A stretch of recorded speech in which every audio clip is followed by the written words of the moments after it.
Hey everyone, Carmen here. Today I'm going to teach you how to generate more leads with your B2B content because right now 58% of content marketers say that generating leads with their content is their top priority. It's one of the things that I see with my clients all the time when I'm providing content writing services is that they don't have a good pipeline filled through their content, and you should, because content isn't just going on your website to look good or to make sure that you look active. It should actually be driving bottom line. So how does your content strategy stack up? Do you find that you're getting a good consistent pipeline of leads from your blog posts, or is it just kind of a ghost town? So if it's a second, don't worry, because the 4 things I'll be teaching you today are what I do to generate consistent pipeline for my content, but also for my clients.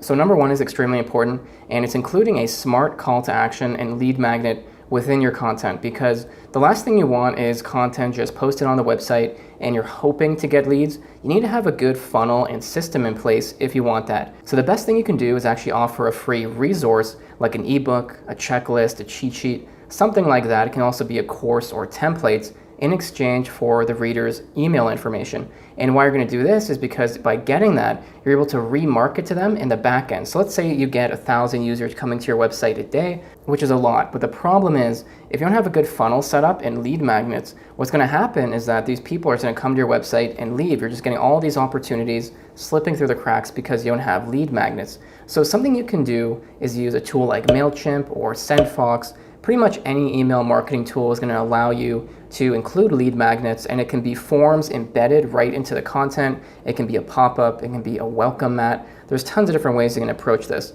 But the general idea is that you provide them something very useful based on what they're searching for. So this is where smart calls to action and lead magnets come into the picture, because what you can actually do, instead of just offering one generic one, you would make a lead magnet like an ebook, whatever it is, for each topic. So let's say you ran a digital marketing agency. You could have a lead magnet for SEO, social media marketing, content marketing, user experience, and so on, every little topic. And this allows you to increase conversions because you're tailoring each resource to different buyer personas versus just throwing one lead magnet out to everybody. So here's a pretty cool example. This is a free content marketing guide found on the sidebar of a Marketing Insider Group's website as an example. People come to the website, they read the content, enjoy it, and if they want that little extra resource, they have to opt in with their information, and then Marketing Insider Group can start promoting different things to them in the back end to generate sales and opportunities. That brings me to strategy number 2, which is refining your buyer persona. So a buyer persona is a personification of your ideal customer or client. So it's going to include things such as their values, their demographics, psychographics, obstacles, questions, every little detail about them. And why you want to document this is that it allows you to attract a very specific type of user that's most likely to convert within your content. So for example, I'm a copywriter and content writer. That's what I do for my clients. So you don't really go to my website or blog and find a lot of content about maybe user experience, AI, things that aren't really related to what I do, because I'd love to talk about those things, but it's just not going to really help my audience. It's not attracting the people that are closest to my students or my clients to the website. So now this is what a buyer persona would look like. You can get free templates right off of Google. You can find them within the content on my website as well. But they're actually pretty simple. They're just going to have maybe a stock photo, or if you could use a photo of an actual previous customer. And the idea is that you want to use analytics tools like Google Analytics, Hotjar, and so forth to begin piecing together the puzzle, which is your ideal customer. Now, what I want you to do as well is to collect proprietary primary information by using something like Typeform or Google Forms to send out questionnaires to your customers, subscribers, and so on, to get to understand their interests, their obstacles, ask them questions about what content they want to read, and then you're not just making assumptions, you're actually getting information straight from the reader. Number 3 is offering content upgrades. So if you've ever been to a website and they presented something with you like a blocked piece of content that was gated, it was grayed out, for example,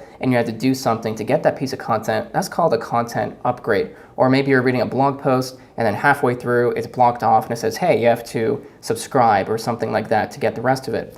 And this, as you could guess, gets you into their funnel. Now, it also drives really incredible results because Brian Dean from Backlinko was actually able to increase signups by 785% with content upgrades. So it's not just a little strategy that works, it actually drives a massive results. So how can you actually offer content upgrades? So the key is to take a piece of content and then elaborate on it. So what you do is, for example, to use some kind of email marketing software like Opt-in Monster that allows you to do this, and then take a blog post and then halfway through, if it's like a pillar post, let's say, don't do it to every post because then you're just kind of blocking out users and it hurts the user experience. Just do it for the really big pieces of content, maybe special reports and surveys and experiments, things like that. And you can also do interviews, transcripts, reports, assignments, courses. Once again, just take that one piece of content and then gate it once they're about halfway through. Last but not least is actually a classic copywriting and marketing tactic that is used pretty heavily in a lot of the best publications. Neil Patel is probably one of the best examples of somebody that uses this technique in their content, and this is addressing readers' pain points and then presenting a solution. Now in copywriting, this is called the PAS formula, or pain, agitate, solve, because what you're doing is addressing the pain point of the reader. You're then agitating it by talking about the symptoms, and then you're presenting a solution, which is probably your content, it might be your services, a product, something like that. So check out this blog post from Neil Patel as an example. So it begins by stating that search engine optimization, or SEO, is a difficult strategy. The problem is then agitated by mentioning symptoms like it being time consuming and hard to implement. As someone that does SEO, I can pretty much confirm that. And then finally, the blog post talks about how the templates included are provided as a solution to make SEO a bit easier, and your company can do the same thing with a free consultation, demo, report, or once again, the lead magnets I was talking about earlier.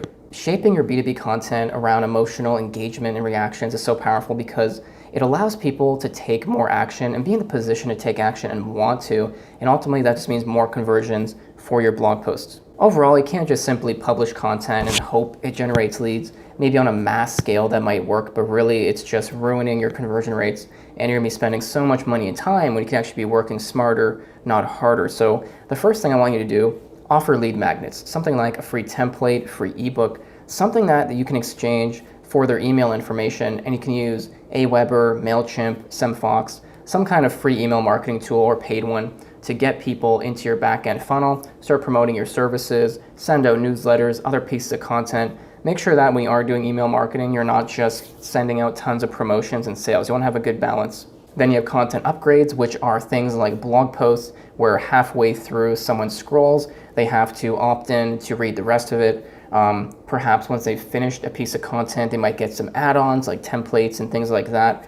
A lot of email marketing software lets you easily do that, so it's a pretty easy thing to implement once you have a good system. And then make sure you're also refining your buyer personas. Go get a free template, start filling it out, and then what I want you to do is to collect data, analytics, and questionnaires to actually start making that buyer persona more accurate, and then target content that would bring that person to your website.